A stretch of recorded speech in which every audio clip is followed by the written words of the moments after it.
नमस्कार साथियों, welcome to अपनी ज्योग्राफी यूनिवर्सिटी। साथियों, भूगोल परिवार में आप सभी का स्वागत। साथियों, आज बहुत महत्वपूर्ण मुद्दे पर हम बात करने वाले हैं। जैसे ही आरपीएससी ने आप सभी को सरप्राइज दिया है और तब से विद्यार्थी काफी कंफ्यूजन में हैं और बहुत सारी चीजें उनके माइंड में आ रही है, तो उन सब बातों पर हम यहाँ पे बात करने वाले हैं, उस पर विस्तार से हम चर्चा करने वाले हैं यहाँ पर। और टू द पॉइंट हम ये बात करेंगे कि क्रिस्टल क्लियर, एकदम स्पष्ट आपकी आगामी रणनीति क्या होनी चाहिए, तैयारी की रूपरेखा आपकी क्या होनी चाहिए, इसके ऊपर हम एकदम स्पष्टता के साथ बात करेंगे यहाँ पर। और यहाँ पर आपके सामने कई सारी भर्तियां हैं, कई सारे एग्जाम हैं, उसमें आपका एक शानदार, एक युक्ति युक्त, जिसको रेशनलाइज कहते हैं, तार्किक निर्णय क्या होना चाहिए, उसके ऊपर हम यहां पर बात करेंगे। सबसे पहले, चूंकि स्कूल व्याख्याता अभी एग्जाम हुआ था और विद्यार्थी उसकी अच्छे से तैयारी कर रहे थे, करके अच्छे से तैयारी दिया, भूगोल में उनके अच्छे मार्क्स आए, लेकिन पेपर वन की वजह से कहीं ना कहीं बहुत सारे अच्छे विद्यार्थी जिनका सिलेक्शन होना तय था वो बाहर हो गए, तो उसके ऊपर भी हम बात करेंगे। प्लस अभी आपने एग्जाम ताजा ताजा दिया और तुरंत वैकेंसी आ गई, तो इसका बेनिफिट आपको यह है कि अगर इस तैयारी को आप कंटिन्यू करते हैं तो आपको यहां पर बहुत ज्यादा जो है शानदार अच्छे लेवल पर आप अपनी तैयारी को ले जा सकते हैं। चूंकि जब तैयारी में गैप आ जाता है तो वहां पर समस्या ये रहती है कि विद्यार्थी पहले की चीजें भूल जाता है, या पहले की जो मेहनत है जो आप एक साल से कर रहे थे, इतनी सारी टेस्ट सीरीज, इतनी सारी मेहनत, वो मेहनत जो है वहां पर वो सारी धूमिल हो जाती है, वो सारे भूल जाते हैं। तो इसलिए अब आपको इतना जोर नहीं आएगा, अब जो आपकी कमियां थी उसको आप एडवांस लेवल पर लेकर जा सकते हैं। प्लस बात बची उन सब विद्यार्थियों के लिए जो नए विद्यार्थी हैं, जो इस भर्ती में शामिल नहीं हुए थे। अब आगामी जो भर्ती है उनके लिए एक गोल्डन चांस, एक सुनहरा अवसर है। उन विद्यार्थियों के ऊपर हम सबसे अधिक बात करेंगे कि उनकी तैयारी की रूपरेखा क्या हो, क्योंकि जो पहले के विद्यार्थी हैं उनको सब पता है कि क्या पढ़ना है, उनको तो केवल आत्ममंथन का अब जो है करना है, या आत्ममंथन का समय, चिंतन का समय है, यहाँ पर स्वयं का विश्लेषण का समय है कि मेरी क्या कमियां रही, मुझे उसके ऊपर क्या काम करना है। लेकिन जो अब नए विद्यार्थी है उनको अभी वाले एग्जाम से एक सीख भी लेनी है कि जितना भूगोल जरूरी है उतना पेपर वन भी जरूरी है।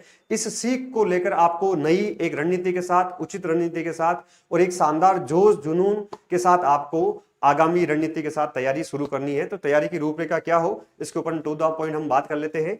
आगामी जो रणनीति है, अगर भूगोल की बात करूं, भूगोल की विद्यार्थियों के लिए बात करूं, तो यहां पर 3 आपके सामने ऑप्शन है और विद्यार्थी पूछते भी है। सबसे पहले जो है, दिसंबर में आपका असिस्टेंट प्रोफेसर का एग्जाम है, आप सब लोग जानते हैं।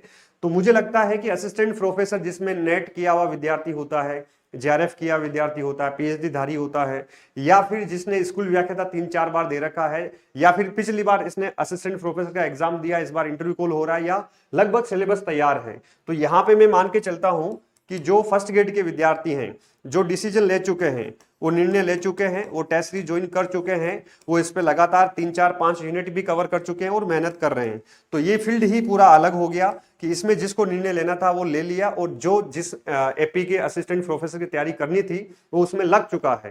ठीक है, वो रत है और होना भी चाहिए, क्योंकि जो सबसे पहले डिसीजन लेता है वही सबसे आगे जाता है ना। कहते हैं ना, जब जागे तभी सवेरा। तो यहाँ पे जो पहले जाग गया है वो आगे जाएगा, ये स्वाभाविक बात है। तो यहाँ पे असिस्टेंट प्रोफेसर की बात नहीं करेंगे, क्योंकि अब कोई डिसीजन लेना चाह रहा है असिस्टेंट प्रोफेसर पे, तो मुझे लगता है कि अगर आप बीएड है आपका, तो आपको पहले डिसीजन किसका लेना चाहिए, स्कूल व्याख्याता का, क्योंकि यहाँ पे केवल 60 सीट है, समय कम है, और अब आप तैयारी स्टार्ट कर रहे हैं, तो यहाँ पर समय आपके लिए काफी पर्याप्त नहीं होगा। क्योंकि संभावनाएं है ना, अगर किसी ने पहले पढ़ रखा है, किसी ने एक बार कवर कर रखा है, नेट या जेआरएफ क्लियर है, तो अभी डिसीजन ले सकता है। लेकिन यहां पर जिसका बीएड है, एमए है ना, और यहां पे 270 सीट आई है, तो यहां पे संभावनाएं ज्यादा है। तो आगामी जो रणनीति होनी चाहिए, आपको किस पे फोकस करना चाहिए, स्कूल व्याख्याता पर। प्लस विद्यार्थी पूछ रहे हैं कि सर लेब असिस्टेंट भी है, क्या करना चाहिए? बिल्कुल करना चाहिए, एग्जाम आपको देना है अच्छे से। मैं स्कूल व्याख्याता और लेब असिस्टेंट को अलग नहीं मानता, दोनों एक ही है, दोनों अलग नहीं है, दोनों एक ही है। क्यों? क्योंकि लेब असिस्टेंट में कंप्लीट एनसीईआरटी है, राइट, कंप्लीट एनसीईआरटी है और 12th लेवल का सिलेबस है। और यहां पर स्कूल व्याख्याता में भी आप देखते हैं कि 55% क्या है, यहां पर एनसीईआरटी है, मतलब जो सीनियर सेकेंडरी लेवल का सिलेबस है। तो यहां पर अगर अच्छे से जम के आप स्कूल व्याख्याता की तैयारी करते हैं तो आपके लिए आसान क्या हो जाती है, लेब असिस्टेंट। तो लेब असिस्टेंट को बहुत अलग से टारगेट करने की तैयारी जो है, टारगेट करने की आवश्यकता नहीं है। आप जो बड़ी भर्ती है, जो फर्स्ट ग्रेड लेवल की भर्ती है, अगर उस पर फोकस करेंगे, है ना, उसके लिए हौसले बुलंद करेंगे तो लेब असिस्टेंट आपके लिए आसान हो जाएगा। तो देना तो दोनों ही है, फोकस किस पे करना चाहिए, अभी स्कूल व्याख्याता पे करना चाहिए। ये थोड़ी सी बड़ी हिम्मत आपको करनी चाहिए। अब बात जब स्कूल व्याख्याता की करते हैं तो भूगोल में कहां से आप तैयारी शुरू करें स्कूल व्याख्याता में। मैं यहां सबसे जो बात ये कह रहा हूं, गंभीर बात, ये सारे जो नए विद्यार्थी हैं जो अब शुरू करेंगे, जो शून्य से शुरुआत करेंगे, उनके लिए महत्वपूर्ण बात यहां पर कर रहा हूं। तो स्कूल व्याख्याता का नया बैच या स्कूल व्याख्याता की नई क्लास या स्कूल व्याख्याता के नए नोट्स या स्कूल व्याख्याता की नई टेस्ट सीरीज या स्कूल व्याख्याता में सेल्फ स्टडी, जो भी आपका प्लान है उसके ऊपर हम बात करेंगे। और नए विद्यार्थी जो है उनका यहां पर एक बार सिलेबस का, पाठ्यक्रम का उनको है ना पूरा विश्लेषण करना चाहिए कि सिलेबस क्या है। प्लस स्कूल व्याख्याता के जो विद्यार्थी है उनको नए जो स्टार्ट कर रहे हैं पहले पीवाईक्यूज भी पढ़ना चाहिए। तो यहां पर जो आपकी तैयारी की रूपरेखा है आगामी, मैं कहूंगा कि आपको यहां से शून्य से शुरुआत करना है। ठीक है, एक फाउंडेशन से शुरुआत आपको करना है। जब शून्य से शुरुआत करेंगे तो आपको 3 चीजें यहां पर करनी है।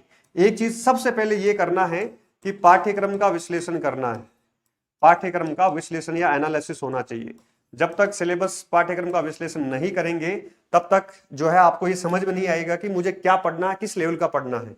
तो सबसे पहली प्रक्रिया पाठ्यक्रम का विश्लेषण, और पूरा आपका सिलेबस आपके टिप्स पे होना चाहिए। उसको याद करना है, 4-5 बार पढ़ना है, टिप्स पे याद करना है। ठीक है, कौन सी यूनिट, कौन सा यूजी का है, कौन सा पीजी का है, ठीक है, कौन सा सीनियर सेकेंडरी लेवल का है। यहाँ पे स्कूल व्याख्याता का सिलेबस 3 पार्ट में है। ठीक है, एक सीनियर सेकेंडरी लेवल, एक यहाँ पर यूजी लेवल और एक यहाँ पर पीजी लेवल। ये सारा आपके माइंड में क्लियर होना चाहिए। उसके बाद में आगे बढ़ते हैं हम। यहाँ पर पाठ्यक्रम का विश्लेषण कर लिया अच्छे से। अब आपको पिछली 4-5 भर्तियों के पीवाईक्यूज आपको कैसे करने चाहिए, यहाँ पर यूनिट वाइज करने चाहिए। ठीक है, पीवाईक्यूज की एक शानदार मैं बुक भी निकाल रहा हूं, कुछ ही दिनों में आपके हाथ में आ जाएगी। यहाँ पर पीवाईक्यूज की यूनिट वाइज आपको शानदार प्रयास अभ्यास यहाँ पे करना चाहिए, क्योंकि इससे पता चलता है कि किस यूनिट से कैसे क्वेश्चन आए हैं। अब आप थ्योरी पढ़ना स्टार्ट करो। ठीक है, अब आप या तो क्लास, जो नए विद्यार्थी हैं अगर video class online offline join करना चाहते हैं, या कोई मान लीजिए सेल्फ करना चाहते हैं, ठीक है, और या फिर कोई नोट से पढ़ना चाहते हैं, जो भी आपकी रणनीति है, फिर उस पे ऊपर आना चाहिए। और फिर आपको क्या पढ़ना चाहिए, यहाँ पर थ्योरी की क्लास पढ़नी चाहिए। जो भी सिद्धांत है, जो भी मॉडल है, जो भी कॉन्सेप्ट है, फिर आपको पढ़ना चाहिए। तो यहां से जो शून्य से शुरुआत करने से पहले ये चीजें आपको करनी चाहिए। प्लस सबसे अधिक महत्वपूर्ण, चूंकि 12th से चीजें स्टार्ट हो रही है, तो यहाँ पे अर्ली स्टार्ट आप कहें या शून्य से शुरुआत करें तो आपको कहां से करना चाहिए, एनसीईआरटी से करना चाहिए।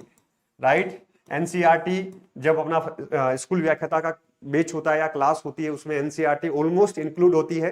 ठीक है, उसके साथ उस लेवल की चीजें यहाँ पर होती है। एनसीईआरटी के अपने नोट्स भी निकाल दिए, सारी चीजें अपने कर लिए।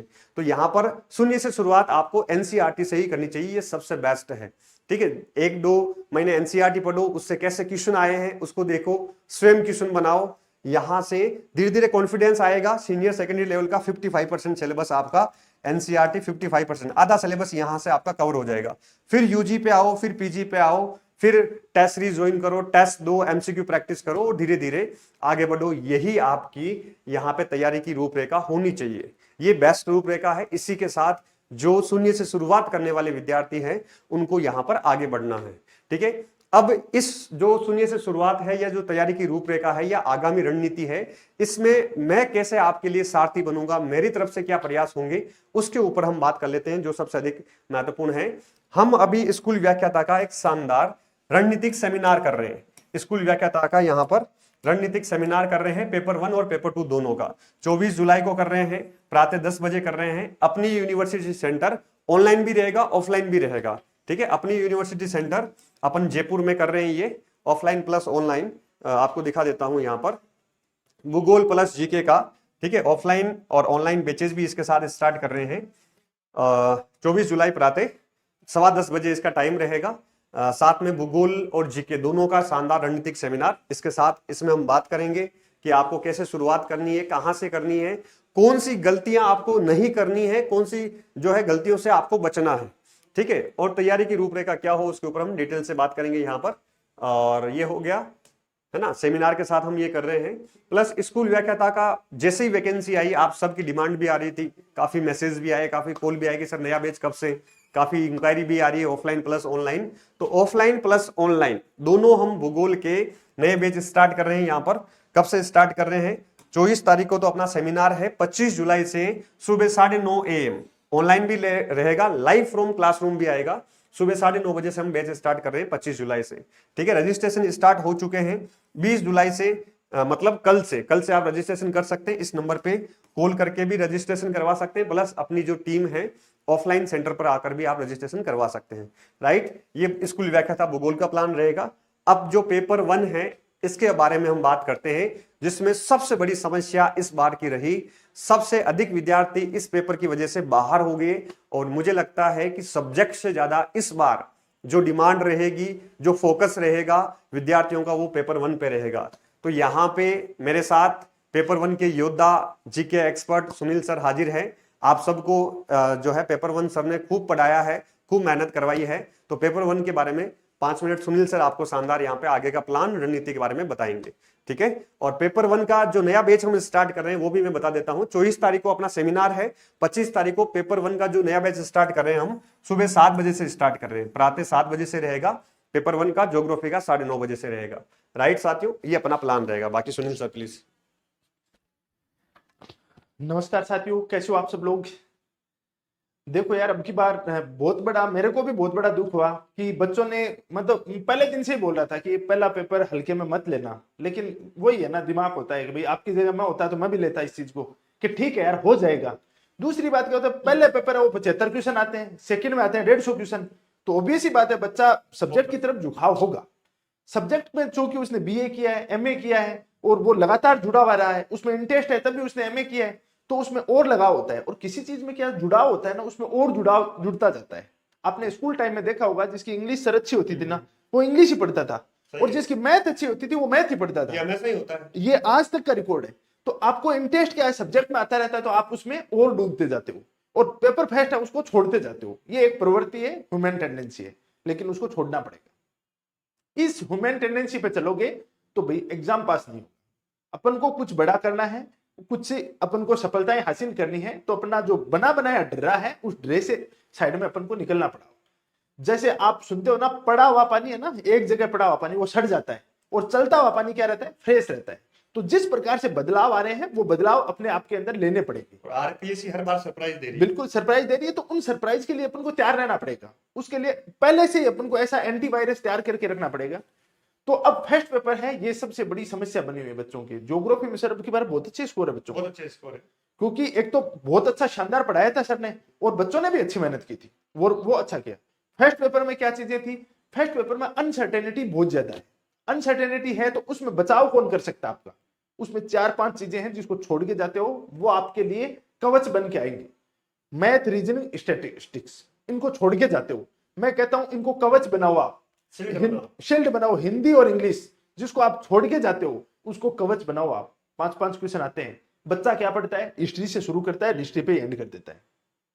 वो हिस्ट्री से शुरुआत करके हिस्ट्री पर वहां पे कुमलगढ़, अब की बार कुमलगढ़ ये क्वेश्चन पूछा, अगली बार और दूसरा पूछ लेगा, फंस जाओगे आप। तो आपको करना क्या है, ये बच्चों को कुछ भी समझ में नहीं आ रहा है। इस चीज की अपन करेंगे अब की बार शुरुआत शून्य से, एक एक चीज टास्क आधारित करेंगे, हर एक चीज का टास्क दिया जाएगा। क्योंकि फर्स्ट पेपर कितना भी घिस लो, ये मैथ, रीजनिंग और हिंदी इंग्लिश है ना, ये छोड़ के ही जाएगा, लेकिन नहीं छोड़ने देंगे। अब की बार लट लेके बैठूंगा मैं आपके लिए, और कुछ नहीं है। हर एक चीज का टास्क दिया जाएगा, हर 7वें दिन आपका टेस्ट लिया जाएगा। इस तर्ज पे अपन, चाहे वो ऑनलाइन हो चाहे ऑफलाइन हो, वो अभी से शुरुआत करनी पड़ेगी। जनरली स्टूडेंट क्या होता है कि लास्ट टाइम में करता है, 3-4 महीने होते हैं कि अब उठा लेते हैं, अब कर लेते हैं, और 3-4 महीने उठाता है। उस समय मैं सदैव कहता हूं 1-2 टॉपर का वो इंटरव्यू सुनता है, और वो टॉपर इंटरव्यू में क्या कहता है पता नहीं, वो क्या बोल के जाता है, वो ये बोल के जाता है कि मैं इसमें से इंग्लिश छोड़ के गया था, मैं मैथ रीजनिंग छोड़ के गया था, और बच्चे को वहां पे एक सुकून सा मिलता है कि अच्छा इसका मतलब मैं भी छोड़ के चला गया। और उसके देखो होता क्या है कि उसका माइंडसेट अलग है, उसका टैलेंट अलग है, टैलेंट हर व्यक्ति का अपनी अपनी सीमाएं होती है। लेकिन अपन वो सांचा उस समय क्या होता है, आदमी उस टाइम देखता है कि भाई ऐसी कोई बात बता दे तो मेरा हो जाए। और एक सुनील सर चीज मैं और कहूंगा, हाँ, वो रहने दो। हाँ, टॉपर की रणनीति, मतलब जो टॉपर होता है ना, उसको कभी फॉलो नहीं करना चाहिए, फॉलो नहीं करना, अपनी रणनीति को फॉलो करना चाहिए। अपनी रणनीति बनाओ, और अपनी रणनीति के अंदर आपको कवच बनाना है। ये 5-6 सब्जेक्ट हैं, उनको कवच बनाना है। आप हिस्ट्री के अंदर डूब गए और पूरा मैं कहता हूं हिस्ट्री भी बहुत इंपॉर्टेंट है, उसको भी पढ़ना पड़ेगा, बहुत मेहनत करनी पड़ेगी, बहुत अच्छे क्वेश्चन आते हैं उसके। लेकिन बच्चे का हिस्ट्री से बाहर निकल नहीं पाता है, वो निकालना पड़ेगा। वो अपना अंदर का डर है, अंदर की मैथ का जो डर है उसको भगाना पड़ेगा, और इसका कोई उपाय नहीं। और इस चीज का अपन पूरा का पूरा समाधान करेंगे। डिटेल से अपन एक एक सब्जेक्ट है उसकी क्या स्ट्रेटेजी होनी चाहिए उसके ऊपर तो अपन जैसा कि सर ने बोला है कि अपना 24 तारीख को अपना सेमिनार होगा। उस सेमिनार के अंदर अपन डिस्कस करेंगे पूरा डिटेल से। 24 तारीख को 10 बजे अपना यहाँ पे सेमिनार होगा अपनी यूनिवर्सिटी जयपुर के अंदर। तो वहां सभी आप आमंत्रित हो। आपके जितने भी क्वेश्चंस हैं, आपकी जितने भी क्यूरीज हैं, उन सब का शंका समाधान है वो किया जाएगा। आपसे हम मिलेंगे पूरे पूरे, एक एक कहां कमियां रही आपकी उनके ऊपर बात करेंगे। जो नए सिरे से स्टार्ट कर रहे हैं उनको पूरी एक एक चीज है वो बताई जाएगी। और उसके बाद अपना पूरा एक बहुत ही शांत चित्त से पूरी की पूरी अपन इसकी शुरुआत करने वाले हैं। क्योंकि युद्ध तब जीते जाते हैं जब शांति काल के अंदर आपका पसीना बहा। ये शांति काल है। अभी क्या है, आने वाले अभी डेट नहीं है ये आपके एग्जाम की। मन करता है यार पढ़ने का, तो मन नहीं करता। अब कैसे पढ़ सकते हैं, सामने कोई टास्क ही नहीं है, सामने कोई टारगेट भी नहीं है, तो क्या कर सकते हैं।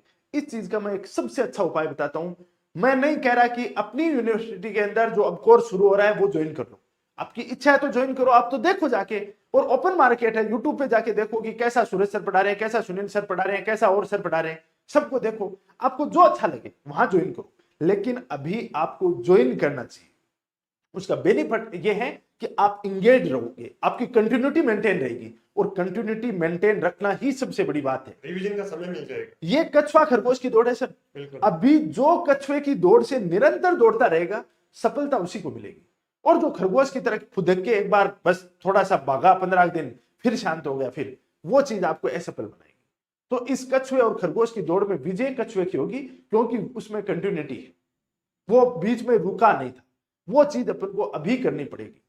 इसके बारे में अपन विस्तृत चर्चा करेंगे 24 तारीख से। और अपना ये ऑनलाइन फाउंडेशन बैच है, पेपर थर्ड है, पेपर जो फर्स्ट है, इसका 24 जुलाई से अपना फाउंडेशन बैच शुरू हो रहा है। रजिस्ट्रेशन उसके आज से प्रारंभ हो चुके हैं। ये ऑनलाइन भी होगा और ऑफलाइन भी होगा। तो आप ज्वाइन करना चाहो तो अभी कर सकते हो। और इसकी अपन बहुत ही बेसिक से शुरुआत करेंगे, एक एक पॉइंट के ऊपर बारीकी से अपन पूरी चीजें करने वाले हैं। चलिए, थैंक यू सुनील सर। तो साथियों, पेपर 1 इस बार और शानदार करेंगे। पिछली बार भी खूब शानदार किया, इस बार और इसमें 4 चांद लगाएंगे। इस बार कोई भी कमी नहीं रहेगी। सुनील सर और हमारी जो टीम है वो शानदार, आप सब लोग देखते भी है, क्योंकि अपनी यूनिवर्सिटी अपनी टीम के लिए ही जानी जाती है, पहचानी जाती है कि यहाँ पर जो भी फैकल्टी है, जो भी टीम है, वो एक शानदार वेल क्वालिफाइड है और मेहनती है। और सबसे बड़ी बात, युवा टीम है जो युवाओं की भावना और जो पेपर वर्तमान में ट्रेंड क्या आ रहा है उस हर चीज को समझती है, जानती है और अपडेटेड है। तो इस टीम के साथ हम मिलते हैं 24 तारीख को शानदार रणनीतिक सेमिनार में, प्रातः सुबह 10:15 बजे, और फिर 25 तारीख से सुबह 7 बजे हम यहाँ पर स्कूल व्याख्याता 2026 में जो आपका पेपर होगा उसकी शानदार क्लासों के साथ स्टार्ट करते हैं। क्योंकि कहते हैं कि जो सबसे पहले शुरुआत करता है जीतता आखिर में वही है। जैसे सुनील सर ने अभी कहा कि जो शांति काल में पसीना बहाएगा आखिर में युद्ध वही जीतेगा। ठीक है। और ये भी कहा जाता है कि जितना आप अभी स्टार्ट करेंगे तो जितना जल्दी आप फ्री होंगे उतने बाद में आपको रिवीजन के लिए आपके पास समय रहेगा, अभ्यास प्रयास प्रैक्टिस करने के लिए आपके पास समय रहेगा। ठीक है साथियों, आप सभी को ऑल द बेस्ट। यहाँ पर अधिक जानकारी के लिए जो है हमारे नंबर दे रखे हैं, इस नंबर पे आप कॉल कर दीजिएगा। ठीक है, भूगोल का भी फाउंडेशन बैच स्टार्ट हो रहा है और ये नंबर दे रखे हैं, इस नंबर पे आप कॉल करके इंक्वायरी कर सकते हैं। किसी भी प्रकार का डाउट हो, रजिस्ट्रेशन के लिए भी इस दोनों नंबर पे आप कभी भी कॉल कर सकते हैं। बाकी टेलीग्राम पे आपको कंटेंट, लगातार सूचना वगैरह जो भी मेरी तरफ से अभ्यास प्रयास होता है मैं यहाँ पर आपके साथ शेयर कर देता हूँ। ऑनलाइन बैच के जो विद्यार्थी हैं जो ऑनलाइन ज्वाइन करना चाहते हैं वो अपनी यूनिवर्सिटी ऐप से ज्वाइन कर सकते हैं। ठीक है, अपनी यूनिवर्सिटी ऐप ज्वाइन डाउनलोड करेंगे, वहां से आप ज्वाइन करके इस यात्रा को आगे बढ़ा सकते हैं। आप सभी को ऑल द बेस्ट। आप सभी अपना उचित निर्णय लीजिए, सोच लीजिए, एक संकल्प लेना है, उसके साथ संकल्प के साथ ही शुरू करना है। जितना दृढ़ संकल्प, मजबूत संकल्प होगा उतनी आपकी यात्रा आसान होगी, उतना ही सफलता के निकट होंगे। कमियों पे काम करना है। जो पुराने विद्यार्थी हैं और पुराने विद्यार्थियों को हमारे जो भी बैचेज स्टार्ट हो रहे हैं उसमें हमने सारे बैचेज में हम 30% डिस्काउंट दे देंगे। ठीक है, जो पुराने विद्यार्थी हैं जो ऑनलाइन भी थे ऑफलाइन भी थे, 30% आपको ऑनलाइन ऑफलाइन डिस्काउंट मिल जाएगा और हमारी तरफ से पूरा सहयोग सपोर्ट है। और फिर मेहनत करेंगे, कहाँ कमी रह गई इस बार। पिछली बार हम ज्यादा पढ़ने में रहे, टेस्ट कम हुए, इस बार टेस्टों की संख्या बढ़ा देंगे। हमारी तरफ से जो भी होगा शानदार हम मिलकर करेंगे। Thank you, all the best.